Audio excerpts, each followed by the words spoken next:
অধিক আছে। যদি কোনো বাড়ি 5 জন মেহমান আসার কথা থাকে, সেখানে মেহমান যদি আসে 10 জন, 5 জনের জায়গা 10 জন, কর্তৃপক্ষ 5 জনের জায়গা সাথে 2 জনের রান্না বেশি করে, যে 2-1 জন বেশি হতে পারে, কিন্তু 5 জনের জায়গা যদি পুরো ডবল হয়, এটা কি উচিত হবে? কতক্ষণ আপনাদের এদিক আছে কিনা আমি জানি না। আমাদের গোপালগঞ্জে যদি বিবাহে বরযাত্রী দাওয়াত দেয় 50, তাহলে মিনিমাম 75 যায়। আপনাদের এদিক ঠিক আছে? 50ই যায়, 100 দাওয়াত 50, তাহলে দিয়ে যে আন্তর্জাতিক সুন্নাত, এটা নবীর সুন্নাত না, শয়তানের সুন্নাত। মাসালা শুনে নেন, দাওয়াত হয়েছে 50, যদিও বাড়ি 51 জন যায়, 50 জন যায়, 50 পরে 50 নম্বর যেই লোকটা, ওই লোকটার খানা সম্পর্কে নবী বলেন, মান দাখালা আলা তাআমিন বিগাইরি দাওয়াতিন দাখালা সারিকান ওয়া খারাজা মুগীরা। যদি কোন ব্যক্তি কোন বাড়ি বিনা দাওয়াতে খাইতে গেল, ওই লোকটা ঢুকলো চোর হইয়া আর বের হচ্ছে ডাকাতি কইরা। ঢুকছে চোর হইয়া, চোররে কেউ দাওয়াত দেয় না, দেয় নাকি? চোররে কেউ দাওয়াত দেয়? একবারই চোর একটা ধরা পড়ছে, ধরে তো পিটাইছে, কায়দা মতো পিটাইয়া তারে তওবা করাইছে, আর জীবনে চুরি করবি নাকি? কয় না, কোন জায়গা চুরি করবো না, যদি চুরি করিও তাহলে কমপক্ষে আপনাকে বাড়ি আসবো না। পিটাইয়া তওবা করাইয়া ছাইড়ে দিয়েছে। 1 সপ্তাহ পর ওই বাড়ি যে আবার চুরি করছে, অনভিজ্ঞ চোর আবারও ধরা পড়ে গেছে। এখন দৌড়িয়ে পিটাইছে, কায়দা মতো পিটেছে। শয়তান আগের বারে সেবার বেশি পিটে, তুই তো সেদিন তো অবাক করে গেলি, যার কোনোদিন আসবো না, আজ আবার 1 সপ্তাহ যাতি না যেতে আবার আসলি কেন? যেভাবে মারছেন আগের সপ্তাহে, তাতে পাক্কা তো অবাক করছিলাম, কোনোদিন আসবো না। কিন্তু যাওয়ার সময় বাড়িতে, আপনাকে বাড়িতে বেরোয় যাওয়ার সময় দেখি আপনাকে গেটে লেখা আবার আসবেন। অনেক বাড়ি এরকম লেখা থাকে না দরজায়, আবার আসবেন। যাওয়ার সময় দেখলাম যে আবার আসবেন, দাওয়াতটা আপনারাই দিয়ে দিয়েছেন, সেই জন্য আসছে। এই দাওয়াত কি চোররে দিছে না বন্ধুরে দিছে? লেখা দাওয়াত তো আপনজনকে দিছে, চোররে তো দাওয়াত দিইনি। তো হুজুর কয়, যে লোকটা বিনা দাওয়াতে ঘরে ঢুকলো খাইতে, ওই লোকটা চোর, ওরে দাওয়াত দেওয়া হয় নাই। চোররে যেমন দাওয়াত দেওয়া হয় না, ওকেও দাওয়াত দেওয়া হয় না। তুমি আসছো বিনা দাওয়াতে চোর। এবার যেগুলো বিনা দাওয়াতে আসে, দাওয়াতেরা যে পরিমাণ খায়, বেদাওয়াতেরা তার চেয়ে বেশি খায়। জন্মের খা গলা সমান খাইয়ে চলে যায়, আল্লাহ নবী কয় এটা ডাকাতি করে বের হলো। বরযাত্রীতে যে পরিমাণ দাওয়াত, ওই পরিমাণই যাইবেন, যে জায়গা যাবেন সেই পরিমাণ যাবেন, তার চেয়ে বেশি যাবেন না। হুসাইন আহমদ মাদানী রহমাতুল্লাহ আলাইহি, এই আমাদের বাংলাদেশের বড় বড় উলামায়ে কিরামদের পীর এবং উস্তাদ, আহমদ শফি সাহেব হুজুরের পীর, সদর সাহেব হুজুরের উস্তাদ, এরকম বড়দের উস্তাদ হুসাইন আহমদ মাদানী রহমাতুল্লাহ আলাইহি, উনি যখন রাস্তাতে হাঁটতেন বা চলাফেরা করতেন, এই আহমদ শফি সাহেব, সদর সাহেব, হাফেজি হুজুর, এই সাইদার ছাত্র ওনার সাথে সবসময় ঘুরতেন। উনি যা বলতেন লিখতেন, কারণ দুনিয়াকে আজেবাজে কথা তো বলতেন না, এলেমের ভান্ডার, যা বলতেন তাই এলেম, আর নোট করে নিত। 5 জন 7 জন 10 জন 20 জন এরকম সবসময় হুজুরের সাথে থাকতেন। হুজুরকে যদি কেউ কোনো বাড়ি খাবারের দাওয়াত দিতে একারে, যে হুজুর আমার বাড়ি, বাংলাদেশে কি কয়, আমার বাড়ি চাইতে ডাল ভাতের দাওয়াত, আর বাংলা ওই ভারতে বলে আমার বাড়ি একটু শাক রুটির দাওয়াত। শাক রুটির দাওয়াত মাদানী রহমাতুল্লাহকে দিলে উনি ওই একাই যাইতেন খাইতে, সাথে করে নিতেন না। সাথে যারা 10-20 জন থাকতো, এরা বাইরে দাঁড়ায় থাকবে, উনি ভিতরে ঢুকতে দিতেন না। যদি বাড়িওয়ালা বলতো যে হুজুর এরা আপনার সাথে আসছে, বাইরে থাকবে, কেমন দেখা, ভিতরে নিয়ে আসেন, আমার যা আছে বন্ধ করে খান। হুজুর বলেন না, এটা হবে না, দাওয়াত আমার একা, এই 5 জন কেন আসবে, ওরা কেন খাবে? মহিলারা বাহিরে দাওয়াত পায় না। বাড়ি যেদিন মেহমানদের উপলক্ষে ভালো খানা তৈরি হয়, ওই দিন মেহমানদের সাথে তারা একটু ভালো খায়, পুরুষরা বাইরে বাইরে দাওয়াত খায়। আজকে আপনার বাড়িতে রান্না হয়েছে, আমার সাথে যে কয়জন আসছে ভিতরে যদি বসে, ওরা সাবার করে দেবে খাইয়া, আপনারাও পাবেন না, মহিলারাও পাবে না, কাজে ওরা খাইতে পারবে না। 2 নম্বরে আমার সাথে ভাবে ঘুরিয়ে ঘুরিয়ে যদি খাওয়ার সুযোগ পায়, তাহলে ওদের খাওয়ার লোভ হয়ে যাবে, কাজেই ভিতরে ঢুকতে দেওয়া যাবে না। আমাদের দেশে পীর সাহেবরা আসে, ভিতরে খাবারের ব্যবস্থা, পীর সাহেব সিট পায় না, মুড়ি যায় কাছারি ঘুরিয়ে যায়, আছে না? এরকম আমার একার দাওয়াত, আমি একাই আসছি, আমার ড্রাইভার তো আমার থাকতেই হবে, নাহলে তো উপায় নেই। মান দাখালা আলা তাআবিন বিগাইরি দাওয়াতিন দাখালা সারিকান ওয়া খারাজা মুগীরা। 5 জন দাওয়াত দিতে যদি 10 জন যায়, বাড়িওয়ালার মন খারাপ হয় কি হয় না? রান্না করছে যেভাবে, সেভাবে পরিবেশ পরিবেশন করতে পারবে না, বাসার থেকে বলতেছে তাড়াতাড়ি খাবার নেন, তাড়াতাড়ি নিয়ে খাবার দেন। লোকটা বারবার ঘরে যায় আর আসে, ফটফট করতেছে আগে কি ব্যাপার নেন না কা, 14-20 মানুষ এসেছে, ওই 20 মানুষ আছে 5-এর জায়গায় 10 জন, 14-20 কতগুলো হয় 280 জন। এ জায়গা 14-20 মানে নির্দিষ্ট 14-20 না, 14-20 মানে অধিক সংখ্যা বোঝানো। নবী পাক বলেন মাজলিসু বিকিন খায়রুম মিন ইবাদাতি 60 সানা। একটা মাসালা শুনলে এবং শিখলে তোমার আমলনামায় 60 বছর নফল ইবাদতের সওয়াব। সাহাবায়ে কেরাম বলেন মিনাইয়া বলেন ইয়া রাসূলুল্লাহ, হুজুর কোন আমলের 60 বছর? হুজুর বলেন সিয়ামুহা ওয়া কিয়ামুহা, লাগাতার একটানা 60 বছর নফল নামাজ পড়লে আর লাগাতার একটানা 60 বছর নফল রোজা রাখলে সেই পরিমাণ সওয়াব, তার চাইতে বেশি সওয়াব তাকে দেওয়া হয়। এই জায়গায় 60ই মাকসাদ না, এমন এমন মাসালা আছে, এমন এমন মাসালা আছে তার একটা মাসালা না জানা থাকার কারণে আপনার জিন্দেগির ফরজ ইবাদত নষ্ট হয়ে যাচ্ছে, অজীব ইবাদত নষ্ট হয়ে যাচ্ছে, জীবনের ফরজ নামাজগুলো কিছুই হচ্ছে না। এমন এমন একটা মাসালা আপনার জিন্দেগিতে বাদ পড়ে আছে। ওর একটা মাসালা যদি আমি এখানে বলি তাহলে 60 বছর না 60 লক্ষ বছর যদি হায়াত পান আর 60 লক্ষ বছর নফল ইবাদত করেন, তার চাইতে একটা মাসালার যুদ্ধ, একটা মাসালার সওয়াব বেশি। কথা বলে যেমন এদিক তাকান ভাই, আপনার একটা গাড়ি, এই যে আমি গাড়ি নিয়ে আসছি, আমার গাড়িটা ভালো গাড়ি, প্রিমিয়ার গাড়ি, সবকিছু ওকে আছে, সবকিছু কমপ্লিট। গাড়ির চাকায় বাল্ব টিউব যেটা, যেখান দিয়ে হাওয়া ঢোকে, ওইটা এতটুকু একটা বাল্ব টিউব। মোটা মোটা চাকা আছে, বড় বডি আছে, সুন্দর বডি আছে, স্যাসিস আছে, জাপানি ইঞ্জিন আছে, সবকিছু ওকে, শুধুমাত্র বাল্ব টিউব নাই। গাড়ি চলবে? কতক্ষণ চলবে? গাড়ির ইঞ্জিনই সব আছে, নিচে ছোট্ট একটা পিন, একটা পিন, ওই পিনটা না থাকলে ইঞ্জিন স্টার্ট নেয় না।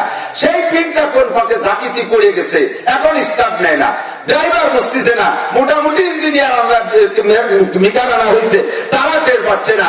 একজন বিজ্ঞযোগ্য মিকার আইসা ইঞ্জিনে হাত দিয়ে গাড়ির স্টার্টিং এ হাত দিয়ে টের পাইছে কোন জায়গার পিন পড়ে গেছে। সেই জায়গা ছোট্ট একটা পিন লাগাই দিলেই গাড়ি স্টার্ট নেবে, নেবে কি নেবে না? ওই একটা পিন, এই একটা পিন আপাতত গাড়ির জন্য পুরো 36 লাখ টাকা গাড়ির চাইতেও দামি। কথা বলেন? আপনারা আগে হাল চাষ করতেন না? হাল চাষ মুরব্বীরা গরু দিয়ে হাল চাষ করতেন, লাঙ্গল ফাংশন জানা আছে নাকি? আমি ক্লাস 3-4-5 3 বছর আমার বাপের সাথে মাঠে লাঙ্গল চাষ করছি। পরে মাদ্রাসায় যার পরে বাড়ি গেলি বাপের সাথে হাল চাষ করতাম, এই জন্য লাঙ্গল সম্পর্কে আমি ভালো জানি। লাঙ্গল বানাইতে গেলে কি কি লাগে? লম্বা একটা ইস লাগে, ইস করে কি সামনে সামনে লম্বাটা, পিছনে তো লাঙ্গল, গরুর কাঁধে দেয় জোয়াল, ঠিক না? 2 লাখ টাকা দামের 2টা গরু আছে, এক করে ইস দিয়েছেন লোহা কাঠ দিয়া, লাঙ্গল বানাইছেন শাল কাঠ দিয়া, লাঙ্গলের ফাল আছে এরকম ফাল, তাই তো? লাঙ্গলের ফাল বানায় লোহা দিয়ে, আপনি বানাইছেন স্বর্ণ দিয়া, সবকিছু ওকে, রশি টসি সব দামি দামি বানাইছেন। কিন্তু লাঙ্গলের পিছনে ইস্টা আছে, লাঙ্গলের ভিতরে যেখানে ঢোকে পিছন দিয়ে ছোট্ট একটা কাঠ দিত, মনে আছে? আমাকে গোপালগঞ্জে ভাষা কায় ইস্তিয়া খিল। তো 2.5 লাখ টাকা দামের গরু আছে, সোনার লাঙ্গল আছে, সবকিছু কমপ্লিট, শুধু লাঙ্গলের পিছনে এতটুকু একটা খিল নাই। হাল চাষ করা যাবে? জোরে বলেন যাবে? আপনার নামাজের ভিতরে সূরা বাকারা আছে, আপনার মাথায় বড় তিতার বিশাল 3 খেতে যে পাগড়ি একটা বান্ধা আছে, তিতার নিশাবন্ধের জুব্বা আছে, সৌদি আরবের যায় নামাজ একটা আনছেন 5000 টাকা দিয়ে কিনে, আপনার সবকিছু ওকে, একেবারে সুন্দর দাঁড়াইছেন খুব সুন্দর করে। আপনার নামাজের ভিতরে ছোট্ট একটুকু একটা মাসালা আপনার জানা নাই, ওই মাসালাটা জীবন ভরে কোনোদিন জানেন না। না জানার কারণে তাহাজ্জুদ পড়ছেন, ইশরাক পড়ছেন, আবিন পড়ছেন, চাষ পড়ছেন, ফরজ পড়ছেন, ফজর পড়ছেন, জোহর পড়ছেন, আসর পড়ছেন, 5 ওয়াক্ত নামাজ পড়ছেন, ঈদের নামাজ পড়ছেন, সব নামাজ আপনার বাতিল। কোনদিন আপনার নামাজ 1 ওয়াক্ত নামাজ আপনার হয় নাই। এবার আপনি বলেন এই ছোট্ট মাসালাটা আপনার জন্য 60 বছর নফল নামাজ না 60 লক্ষ বছর নফল ইবাদতের চাইতে বেশি না কম? যেমন আপনি নামাজের ভিতরে জানেন না, আমার দিক তাকান, বহুত সময় দেখি উলামায়ে কিরামও বেশাকটা ভুল করে বসে। আমরা সূরা ফাতিহা পড়ি, আমি সূরা ফাতিহা দিয়ে খুতবা করছি, সূরা ফাতিহা থেকে শুরু করি। সূরা ফাতিহা নামাজের মধ্যে পড়েন না? সূরা ফাতিহা পড়ার সিস্টেম কি? যত সুন্দর শ্বাস পড়া হন না কেন, এমনি সময় সূরা ফাতিহা পড়ার সময় আপনি এক নিঃশ্বাসে পুরো সূরা ফাতিহা পড়বেন না, এক নিঃশ্বাসে 2-3 আয়াত পড়বেন না। আপনি সূরা ফাতিহাটা বিশেষ করে প্রত্যেক আয়াতে আয়াতে আপনি ছেড়ে দেবেন, প্রত্যেক আয়াতে ছেড়ে দেবেন। কেন? আপনি বলছেন আলহামদুলিল্লাহি রাব্বিল আলামিন, উলামায়ে কিরাম সাক্ষী, মুহাদ্দিসিনে কিরাম হাজির। বান্দা যখন পড়ে আলহামদুলিল্লাহি রাব্বিল আলামিন, সূরা ফাতিহাকে আপনি যেমন পড়েন নামাজ হবে, নামাজ হবে না তা কিন্তু বলছি না, খেয়াল রাখবেন, নামাজ হবে না তা বলছি না। আপনি যেভাবে পড়েন শুদ্ধ করে পড়লে আপনার নামাজ হবে। তবে সূরা ফাতিহা পড়ার সুন্নতি পদ্ধতি হলো 7টা আয়াতে 7 বার শ্বাস ছাড়বেন, এক একটা আয়াত পড়ে আপনি ছেড়ে দিবেন। আপনি যখন পড়েন আলহামদুলিল্লাহি রাব্বিল আলামিন, সকল প্রশংসা আল্লাহর জন্য যে আল্লাহ রাব্বুল আলামিন, কথা বলেন ঠিক ঠিক না? সমস্ত প্রশংসা কার? আরো জোরে কার? আলহামদুলিল্লাহ। কেন প্রশংসা আল্লাহর? রাব্বিল আলামিন, উনি হলেন আমাদের রব, আল্লাহ হলেন আমাদের রব। রব মানে প্রতিপালক, রব মানে প্রতিপালক। বাংলা বলেন রব মানে, যদি আপনি এমনি পড়েন তাও নামাজ হবে, সওয়াব আপনার কম হবে না। তবে যদি সূরা কিরাতের অর্থ জানা থাকে তাহলে নামাজের মধ্যে মজা বেশি লাগে, একাগ্রতা বেশি হয়। আপনি যদি সূরা ফাতিহা পড়ার সময় কমপক্ষে এতটুকু অর্থ আপনার জানা থাকে তাহলে নামাজের মধ্যে আপনি তৃপ্তি পাবেন বেশি। আমি যে রব্বুল আলামিনের সামনে যে আল্লাহর নামাজে দাঁড়াইছি, প্রশংসা সেই আল্লাহর, যেহেতু তিনি রব্বুল আলামিন, সকল সারা জগতের প্রতিপালক। আমারও পালে, রাজারও পালে, গরুরেও পালে, বাঘরেও পালে, সমস্ত প্রাণী যে যেমন ব্যক্তি ক্লাসিফিকেশন করে ব্যক্তি পার্থক্যে যার যা দরকার সবকিছু লালন পালন করতে পারে একমাত্র কে? যে যেমন ব্যক্তি, সবার জন্য আল্লাহ তাআলা আলাদা সবকিছু রাখছে। দেখেন ধনী আছে, গরিব আছে, ছোট আছে, বড় আছে, সবার জন্য আলাদা ব্যবস্থা। আমাদের দেশে মুরগিতে ডিম পাড়ে না, মুরগিতে বাচ্চা ফুটায় না, বাড়ি গৃহপালিত মুরগিতে। এই মুরগির বাচ্চা ডিম ইতে বেরোইয়া 3 মাস পর্যন্ত খুদ খায় না দুধ খায়? কথা হয় না? 3 মাস পর্যন্ত ফিডার খায়। মুরগির বাচ্চা ডিমিতে বেরোইয়া সারা জীবন ধরে তার মাও যা খায় সেও তাই খায়, ঠিক কিনা? যদি এই পদ্ধতি সবার ক্ষেত্রে প্রয়োগ করতে হইতো তাহলে মানুষের বাচ্চা জন্মের পরে মানুষের মাও যা খায় বাচ্চারও যদি তাই খাইতে হতো তাহলে কত সমস্যা হতো, ঠিক কিনা? যত স্তন্যপায়ী প্রাণী আছে তাদের জন্য আল্লাহ তাআলা দুধের ব্যবস্থা। মায়ের স্তনে এতদিন দুধ ছিল না, জন্মের সাথে যদি বাচ্চা ডেলিভারি হওয়ার সঙ্গে সঙ্গে স্তন ভরে দুধ পাঠিয়েছেন। দুধের মধ্যে কত কারামতি, আল্লাহু আকবার। যে পরিমাণ গরম দুধের দরকার মায়ের স্তনে দুধ সেই পরিমাণ গরম, যতটুকু ঠান্ডা হওয়া দরকার ততটুকু ঠান্ডা দিয়েছে। যে পরিমাণ মিষ্টি হওয়া দরকার ওই পরিমাণ মিষ্টি দিয়েছে, যে পরিমাণ ঘন হওয়া দরকার ওই পরিমাণ ঘন বানাইছে, যে পরিমাণ পানি হওয়া দরকার ওই পরিমাণ পানি দিয়েছে, সব কিছুতে পরিপূর্ণ করে দিয়েছে। একটা গাভীর বানের থেকে 4টে বান থেকে 4 বাছা 20 কেজি দুধ হয়। এরকম দুধওয়ালা গাভী আছে না নাই? 4 বাছা 20 কেজি দুধ হয়। 20 কেজি দুধ দহন করতে গাভীর বানের 4টে বানের মুখে দেখবেন মাত্র 4টে ছিদ্র। কত বলেন? গাভীর বানের 4টে বানে কয়টা ছিদ্র? 4টা ছিদ্র। এক একটা ছিদ্র দিয়ে 5 কেজি করে দুধ বের হয়। 10 মিনিটের মধ্যে 20 কেজি দুধ বের হয়ে যায়। মায়ের স্তন থেকে বাচ্চায় দুধ পান করে 1 পোয়া থেকে আধা কেজি। এই 2টা স্তন থেকে 1 পোয়া বা আধা কেজি দুধ পান করানোর জন্য আল্লাহ পাক মায়ের স্তনের 2টা স্তনে 2টা ছিদ্র করে নাই, 2টা স্তনের ভিতরে 16 32টা ছিদ্র দিয়েছে। কেন দিল? 32টা ছিদ্রের মুখে 32 প্রকার মেশিন সেট করে রাখছে। আর এই 32 প্রকার মেশিনের ভিতরে 32 প্রকারের ঔষধ আল্লাহ তাআলা সেট করে রেখেছেন। মানুষের মুখের মধ্যে 32টা দাঁত হবে। এই 32টা দাঁতের 32 রকম অনুভূতি, 32টা দাঁতের 32 রকম শক্তি। কতক্ষণ? সামনের দাঁতের অনুভূতি একরকম, মাড়ির দাঁতের অনুভূতি আর এক রকম। সামনের দাঁত কাটার, এটিতে কাটতে হয়, কাটার জন্য আবার মাড়ির দাঁতকে কাটা যায় না। এবার সামনের দাঁতকে কাইটা পেছতে হয়, আবার মাড়ির দাঁতকে জাতা হলো মাড়ির দাঁত। সামনের দাঁত যে কুসকুসে চাবাই খাইলে স্বাদ পাওয়া যায় না, পেশার জন্য আল্লাহ তাআলা মাড়ির দাঁত বানাইছে। কতক্ষণ ঠিক না? ওটা হলো জাতা দাড়ি, জাতা মাড়ি। তো সামনের দাঁত বানাইছে তার একরকম শক্তি, মাড়ির দাঁত আর একরকম। এই 32 দাঁতের 32 রকম শক্তি দেওয়ার জন্য আল্লাহ তাআলা মায়ের স্তনের দুই স্তনের মুখে 32 প্রকারের মেশিন দিয়ে 32 প্রকার ঔষধ সেট করে রাখছে। এ কাম কে করতে পারে? জোরে কান্না কে পারে? আমরা যখন রাতের বেলা ঘুমিয়ে যাই প্রত্যেকের দুই চোখের ভিতরে দিক থাকান, প্রত্যেকের দুইটা চোখের ভিতরে 1600 করে পোকা আছে। ডান চোখের মধ্যে 800 পোকা, বাম চোখের মধ্যে 800 পোকা। এই পোকাগুলোকে অনুবীক্ষণ যন্ত্র দিয়ে দেখলে এমন ঘৃণিত পোকা, পায়খানার পোকার মতো দেখা যায়, দেখলে ঘৃণা লাগবে, কিন্তু বডিতে তারা অতি ছোট, খালি চোখে দেখা যায় না। মানুষ যখন ঘুমিয়ে যায় ওই পোকাগুলো তাদের ডিউটি পালন করে, ওদের খাবারের জন্য দুনিয়ার কিছুই নাই। মানুষ যখন ঘুমায় ভিতরের থেকে এক প্রকার ময়লা চোখের কাছে আসে, ওই পোকাগুলো ওই ময়লাগুলো খায়, ওরা ওই ময়লা খেয়ে বেঁচে থাকে। আর ওই ময়লা খাওয়ার কারণে আপনার চোখ পরিষ্কার হয়, সকালবেলা ঘুম থেকে উঠে আপনি ক্লিয়ার চোখে দেখতে পারেন। এই দায়িত্ব দুনিয়ার কোন বিজ্ঞানী পালন করতে পারবে না, এই কাম দুনিয়ার কোন বিজ্ঞানী পারবে না, একমাত্র পারবে আমার রব আল্লাহ। রাত ভর বললে আল্লাহ পাকের প্রশংসা শেষ হবে না।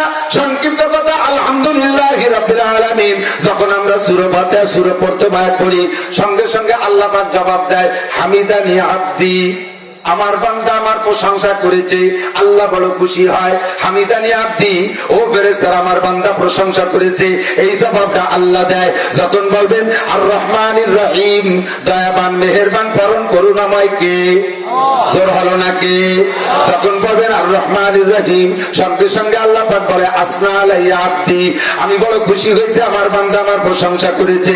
এরপরে বলবেন মালিক ইয়াউমিদ্দিন, বিচার দিনের মালিক। যদি বলেন কে? আয়াত পড়ে ছেড়ে দেওয়ার সাথে সাথে আল্লাহ জবাব দেয়, সাদাকা আব্দি, ও বান্দা সত্য কথা বলেছো, বিচার দিনের মালিক আমি। একটা একটা করে আয়াত পড়বেন, আল্লাহ পাকে একটা জবাব দেন। আপনি যদি এক নিঃশ্বাসে 3 আয়াত পড়ে ফেলেন, আল্লাহ জবাব দিতে পারে না তা না, কিন্তু আপনার ব্যস্ততার ভিতরে আল্লাহ যদি এই জবাব না দেয়, নাও দিতে পারে। কাজেই এক একটা আয়াত পড়ে ছেড়ে দিবেন, আল্লাহ পাক একটা জবাব দিবে। আর জবাব দেয়াই হলো কবুলিয়তের আলামত। 4 নম্বর আয়াত যখন পড়বেন, ইয়াকা না'বুদু ওয়া ইয়াকা নাস্তাঈন, পড়বেন আমার সাথে, একটু বলেন। ইয়াকা না'বুদু ওয়া, পড়বেন না? পড়বেন না? ইয়াকা না'বুদু ওয়া ইয়াকা নাস্তাঈন, আল্লাহ তোমারই ইবাদত করি। জোরে বলেন কার ইবাদত? কার? নামাজ পড়ি কার জন্য? রোজা রাখি কার জন্য? হজ করি কার জন্য? কষ্ট নিয়েন না, একটু বলতে থাকেন। একবার আল্লাহ বলবেন 4000 নেকি লেখা হয়ে যাবে আপনার আমলনামায়। নামাজ পড়ি কার জন্য? রোজা করি কার জন্য? তিলাওয়াত করি কার জন্য? মাদ্রাসায় দান করছেন কার জন্য? হজ করি কার জন্য? আল্লাহর জন্য সব ইবাদত করি। কথা বলেন ঠিক কি ঠিক না?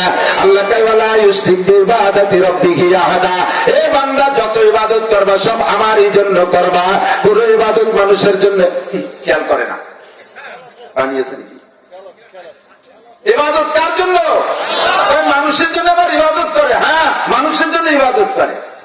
মাদ্রাসায় দান কইরা, মাদ্রাসায় দান করার পরে যদি নামটা আমরা মাইকি জোরে না কই, দুঃখের জ্বালায় হুজুরকে রেড সিগন্যাল দিয়ে যায়, আবার যাইয়ে দেখেন টাকা দিবানি।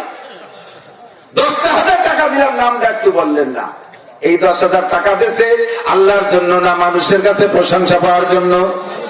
মসজিদ বানাইয়া নেম প্লেট লিখতে হবে, আমি 1 কোটি টাকা দিয়ে মসজিদ বানাই দেবো, আমার নামে নেম প্লেট লিখতে হবে, আব্বার নামে লিখতে হবে। কেন? যুগের পর যুগ মানুষে দেখবে যে অমুক বংশে অমুক মসজিদ করে দিয়ে গেছে। এইটা মসজিদটা আল্লাহর জন্য করেন না, এটা করছেন মানুষের কাছে প্রশংসা পাওয়ার জন্য।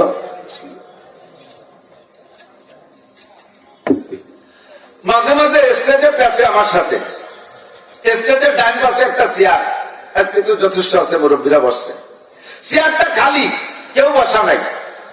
আমি যে এই চেয়ার একজন বসেন, কয় না ও চেয়ারে বসা যাবে না। মোতাম সাহেব বসেন, কয় না ওটা মোতামের চেয়ার না, ওটা সভাপতির চেয়ার।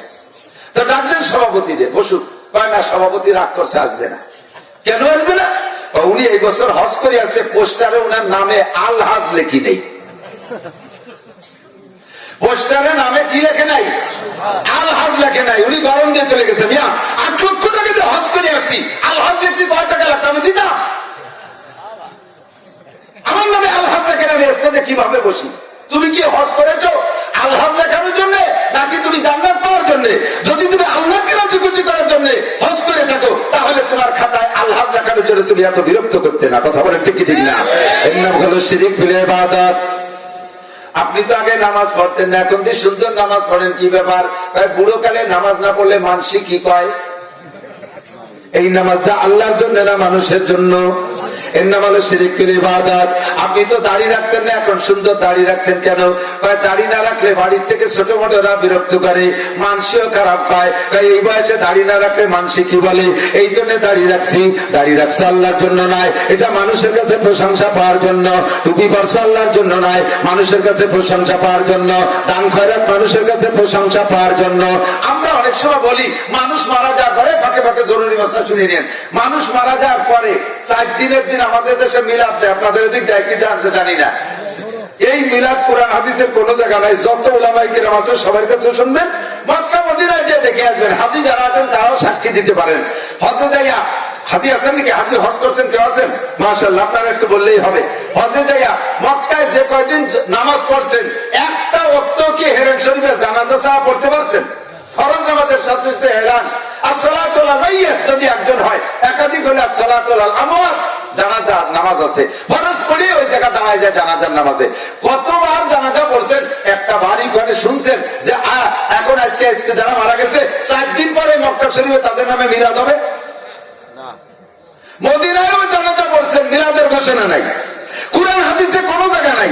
আমরা সুন্দর করে বলে দিছি, আপনারা বুঝে নেছেন। তাহলে করণীয় বেশিরা ভিন্ন কথা। কিন্তু 4 দিন পর, 4 দিনের দিন দেখা গেল মিলাদ একটা দিয়ে ফেলেছে, গরু 3টে জবাই দিয়ে। তুমি না শুনলে সেদিন বললে যে এগুলো করা বেদাত করা যাবে না।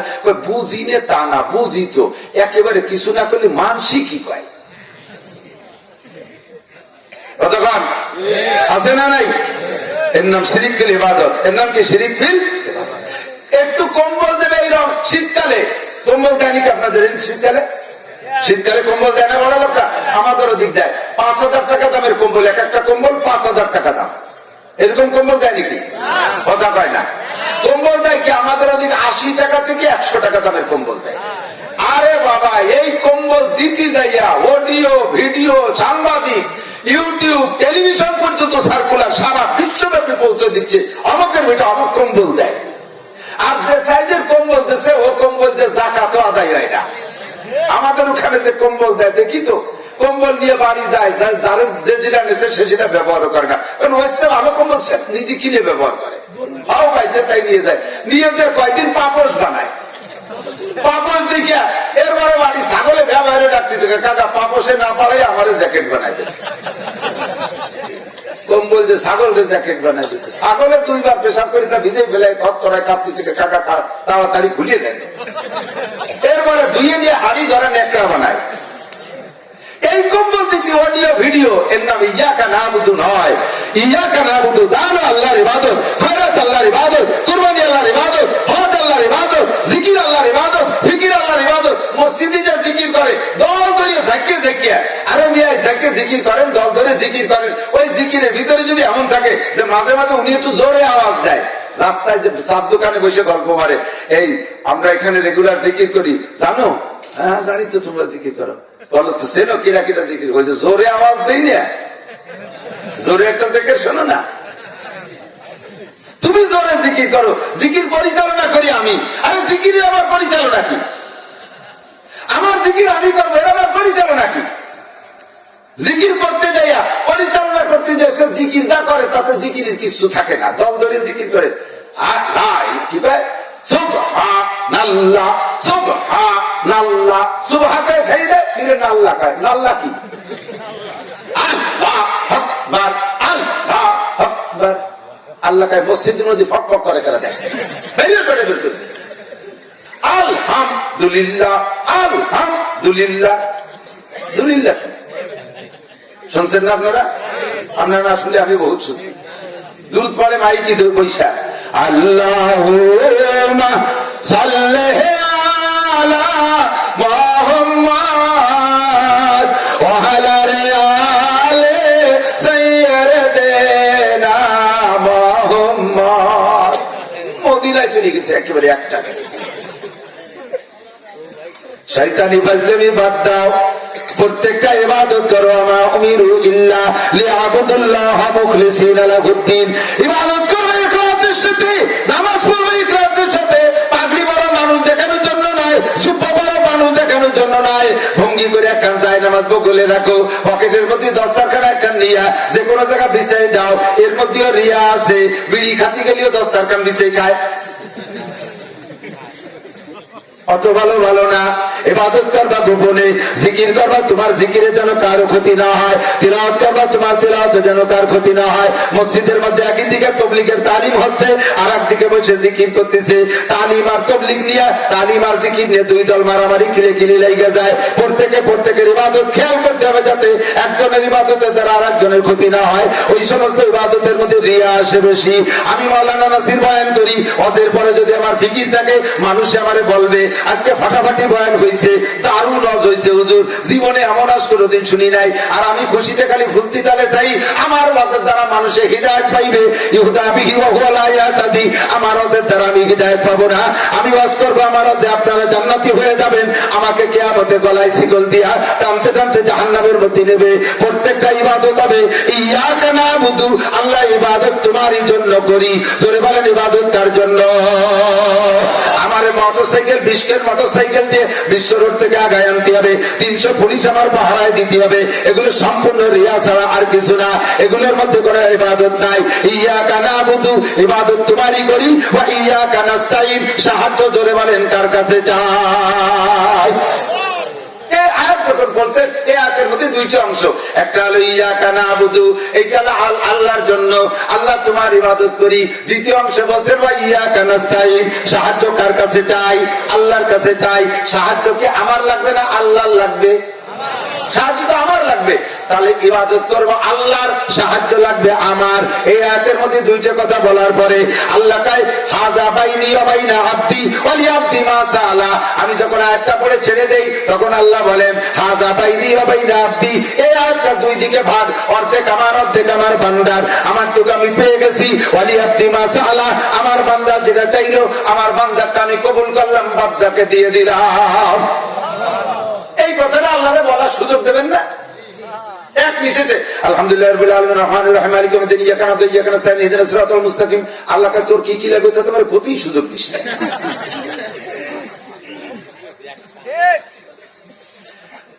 ইমামতি করে পড়েন আর একা একা পড়েন, সুন্নাত পড়েন আর নফল পড়েন, আর এমনি সময় পড়েন। সূরা ফাতিহা প্রত্যেক আয়াতে ছেড়ে ছেড়ে দিয়ে পড়বেন। কতক্ষণ? প্রত্যেক আয়াতে ছেড়ে ছেড়ে দিয়ে পড়বেন। এরপরে ইয়াকা না'বুদু ওয়া ইয়াকা নাস্তাইন বলার পরে আল্লাহ ওই কথা জবাব দিলেন। এবার আমি আল্লাহ কি বললাম? আল্লাহ আমার জীবনে কি প্রয়োজন আমি জানি না, সবই তুমি জানো। আমি কি বলবো আর কি বলবো না সব তো তুমি জানো, সবই দিবা। তবে আল্লাহ আমার একটা দাবি, এদিক তবে আমার একটা দাবি বলবো। আপনাকে কাছে বলতেছি না, তা আল্লাহর কাছে বলতেছি। আল্লাহ বলবো আমার একটা দাবি। আল্লাহ কায় বলো। আল্লাহ আমার দাবি হলো বাংলাদেশ বড়, আমরা তো বাংলাদেশে থাকি, বাংলাদেশ বড় বেকায়দা জায়গা, বিপদের জায়গা, দলের আর অভাব নাই, মতের আর অভাব নাই। 12 কুতুবীর বসত বাংলাদেশ, 12 আউলিয়ার মাধ্যমে বাংলাদেশে ধর্ম আছে। এই জন্য অন্য দেশের চাইতে বাংলাদেশে ধর্মের মতামত বেশি। আটরশি, চন্দ্রপাড়া, মানিকগঞ্জ, সুরেশ্বর, বজেশ্বর, ইনায়তপুর, বাহাদুরপুর, শরীয়তপুর, দেওয়ানবাগি, রাজারবাগি, কুতুববাগি, মাইজবান্ডা, তবলিগ, চরমুনাই, ইতাআতি, ওয়াজাহাতি, কাদিয়ানি, হিজবুত তাওহীদ আছে না নাই? জামাত ইসলাম, এ ইসলাম, ও ইসলাম, নিজামে ইসলাম, কোন দল করবো তো বুঝে উঠতে পারতেছি না। যে হুজুর স্টেজে আসে সে হুজুর এত সুন্দর করে বুঝায়, তাতে মনে হয় যে এই হুজুরই ভালো। ওই হুজুর নেমে তারপর আর হুজুর এসে ওই হুজুরে কয়বার দেয়, ফিরে এই হুজুর জিতে যায়। কোন দল মনে করি যে বড় বুড়ি হলি পারে সেই পীরটা বড়, যে দেওয়ানবাড়ি বিশাল বুড়ি পরে দেখে না, সেও বলে হটকা, তারপর মানুষের চিন্তা দেয়। আছে না নাই? মানুষের পায়ে সিজদা দেওয়া জায়েজ? বলেন জায়েজ? এইরকম পীরের পায়ে সিজদা দেওয়া পীর বাংলাদেশে আছে না নাই? বাগি মানে ডাকায়, বাগি মানে ওলামায়ে বলেন বাগি মানে, আর সারেক মানে চোর। সারেক মানে চোর আর বাগি মানে ডাকাত। 3 ডাকাতি বাংলাদেশের লক্ষ লক্ষ মুমিনের ঈমানকে ডাকাতি করে নিয়ে যাচ্ছে। দেওয়ানবাগি, রাজারবাগি, কুতুববাগি, এই 3 ডাকাতি হয়ে গেলে। এর মধ্যে আবার আইছে কাদিয়ানি আর একটা। কাদিয়ানি মুসলমান না কাফের? হ্যাঁ, বাদাম খাইছে পরে কয় কাদিয়ানি মুসলমান না কাফের? বলেন কাদিয়ানি কাফের না মুসলমান? কাফের। ঠিক। কেউ যদি আসে কাদিয়ানিকে ধরে মাদ্রাসার হুজুরি মুফতির কাছে নিয়ে আসবেন, বলো না এনামুল হক সাহেবের কাছে নিয়ে আসবেন, মোহতারাম সাহেবকে নিয়ে আসবেন। তুই আমারে তো আপনাকে হুজুর রেখে আমার দেশের ভাইরা সৌদি আরবে কিছুদিন চাকরি বাকরি করে আইসিয়া হানাফি মাযহাবের ছিল, সৌদি আরবে যে কয়টা উট গুড়া গাদা সব দুম্বা ভেড়া চড়াইয়া কয় টাকা কামাই করে আইসেই রফিয়া দেনের বুকির পর হাত ছানা বান্ধা শুরু করে দেয়। এরা এসে বাড়ি বাড়ি দাওয়াত দেয়, আফ্রিকার তারাবির দাওয়াত দেয়। আরে পাবলিকের কাছে বাড়ি বাড়ি দাওয়াত না দিয়া মাওলানা ইনামুল সাহেবকে বোঝা, এই মাদ্রাসার মোহতারাম সাহেবকে বোঝা, যা হাটাজারি মাদ্রাসার হুজুরকে বোঝায়, মাওলানা নাসির সাহেবকে বোঝা, সরপুরের পীর সাহেবের দল এনে একে 2-4 জনের নীতিবাদী সারা বাংলাদেশ তোকে হয়ে যাবে। এর একজনের কাছে আসে না, যায় যেত মূর্খ পাবলিকের কাছে। কথা ঠিক না?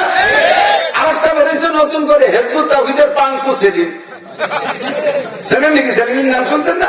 না হলে পাঙ্কু সেলিম। কি সেলিম? হেজবুত শয়তান, হেজবুত তাওহীদ না। এ পাঙ্কু একটু খেজুরি খেজুরি কাটে দাঁড়িয়ে রাখছে, ওর বদলজ একটু করে দাঁড়িয়েছে একটু। মহিলাদেরকে নিয়ে নামাজে দাঁড়ায়, একজন পুরুষ একজন মহিলা, একজন পুরুষ একজন মহিলা নামাজের মধ্যে প্রেম করে আর নামাজ পড়ে। এখন বুঝে উঠতে পারতেছি না আল্লাহ কোন দলে যাব। কাজেই তোমার কাছে দরখাস্ত, ইয়াকা নাবুদু ওয়া ইয়াকা নাস্তাঈন ইহদিনাস সিরাতাল মুস্তাকিম। তাবলীগের মধ্যে 2 দল, আল্লাহ আমি বুঝতে পারি না কোন দলকে সমর্থন করব। 2 দলের মধ্যে হুজুর আছে, আল্লাহ আমার ইহদিনাস সিরাতাল মুস্তাকিম, সঠিক পথ দেখাও, সঠিক পথ দেখাও। আমি একটা টার্গেট দেই, আল্লাহ সিরাতাল্লাযীনা আনআমতা আলাইহিম। এই আয়াত যখন পড়েন ইহদিনাস সিরাতাল মুস্তাকিম, আল্লাহ এখানে একটা জবাব দেয়, ওয়ালি আব্দি মা সাআলা। ঠিক আছে বান্দা, তুমি যা চাইলে তোমাকে দেয়া হবে, তোমাকে তা দেয়া হলো। এবার আমি চাইলাম কি, আল্লাহ ইহদিনাস সিরাতাল মুস্তাকিম, তোমার কাছে বলি সিরাতাল্লাযীনা আনআমতা আলাইহিম, যেই রাস্তায় চলার কারণে একদলকে তুমি পুরস্কৃত করেছো, নবীদেরকে পুরস্কৃত করেছো, সাহাবায়ে কিরামরা পুরস্কৃত, তাবেঈনরা পুরস্কৃত, তাবেঈনরা পুরস্কৃত, আবু হানিফা, শাফিঈ, আহমদ, মালিক পুরস্কৃত, বুখারী, মুসলিম, তিরমিজি ওয়ালা পুরস্কৃত, আহলে হক ওলামায়ে কিরামরা পুরস্কৃত। আল্লাহ যেই রাস্তায় চলে ইনরা পুরস্কার পেয়েছে, আমাকেও তুমি সেই রাস্তায় চালাও। আল্লাহ কয় ওয়ালি আব্দি মা সাআলা, ঠিক আছে বান্দা তোরে সেই রাস্তায় চালানো হবে। তোমার কাছে দরখাস্ত আল্লাহ, তোমার কাছে অনুরোধ, গায়রিল মাগদুবি আলাইহিম ওয়ালাদ দাল্লিন। 2টা দল তোমার কাছে, 2টা দল তোমার কাছে বড় অভিশপ্ত। একটা হলো অভিশপ্ত, আরেকটা হলো পথভ্রষ্ট। এই পথভ্রষ্ট আর অভিশপ্ত 2টা দলে চালায় না। সমস্ত তাফসীরের কিতাবে রাখে মাগদুবি আলাইহিমের মানে হলো অভিশপ্ত, আর দাল্লিনের মানে হলো পথভ্রষ্ট। আর মাগদুবি আলাইহিম অভিশপ্ত মানে ইহুদিরা, এই ইসরায়েলি ইহুদি, ইসরায়েলের ইহুদি, এরা হলো অভিশপ্ত। আর দাল্লিনের দ্বারা উদ্দেশ্য হলো পথভ্রষ্ট, এরা হলো নাসারা, আমেরিকান খ্রিস্টান, পশ্চিমা ইউরোপ কান্ট্রিতে যারা আছে খ্রিস্টান, এরা হলো পথভ্রষ্ট। এই পথভ্রষ্ট আর অভিশপ্তদের রাস্তায় আমারে চালাইও না, কারণ তুমি আল্লাহ বলেছো, ইয়া আইয়ুহাল্লাযীনা আমানু লা তাত্তাখিযু আদুব্বি ওয়া আদুওয়াকুম আউলিয়া। হে অন্ধ জগতের অটল বিশ্বাসী পাগলরা, তোরা আমাকে বিশ্বাস করেছিস, আখিরাতে তোদের জন্য পুরস্কার রয়েছে, সাবধান থাকবি, সতর্ক থাকবি। লা তাত্তাখিযু আদুব্বি ওয়া আদুওয়াকুম আউলিয়া। আমার দুশমন আর আমার শত্রু আর তোদের শত্রু, আমার দুশমন আর তোদের দুশমন যারা, তাদেরকে সম্পর্ক করবি না, তাদের সাথে বন্ধুত্বতা করবি না, তাদেরকে বন্ধু বানাবি না। জানতে চাইলাম আল্লাহ তোমার শত্রু আর আমাদের শত্রু কারা? অন্য আয়াতের মধ্যে আল্লাহ তাও নাম বলে দিয়েছো তুমি, ইয়া আইয়ুহাল্লাযীনা আমানু লা তাত্তাখিযুল ইয়াহুদা ওয়ান নাসারা আউলিয়া বাযুহুম আউলিয়া উবাদ। তোদের শত্রু আর আমার শত্রুর নাম হলো ইহুদ আর নাসারা। ধরে বলেন কারা কারা? ইহুদ আর নাসারা। ইহুদ হলো ইসরায়েলিরা, আর নাসারা আমেরিকারা। আল্লাহ নিজেই বলছেন বাযুহুম আউলিয়া উবাদ। আপোষে যদিও 2টা ধর্ম, কিন্তু যখন মুসলমান মারার সময় হয় তখন 2 দল মিলে এক হইয়া যায়। ঠিক কিনা?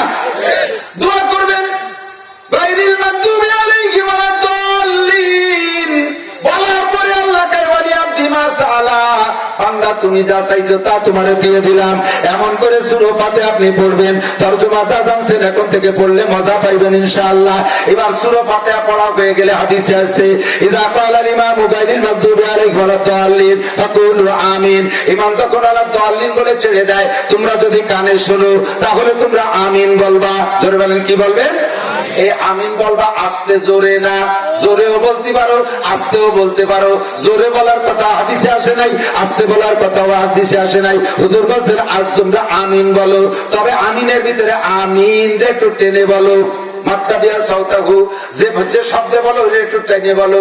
কিন্তু যদি এবার বলেন আমিন জোরেই বলতে হবে, জোরে না বললে হবেই না, তাহলে আমি বলবো দলিল দিয়া আমিন আস্তেই বলতে হবে, আস্তে না বললে হবে না।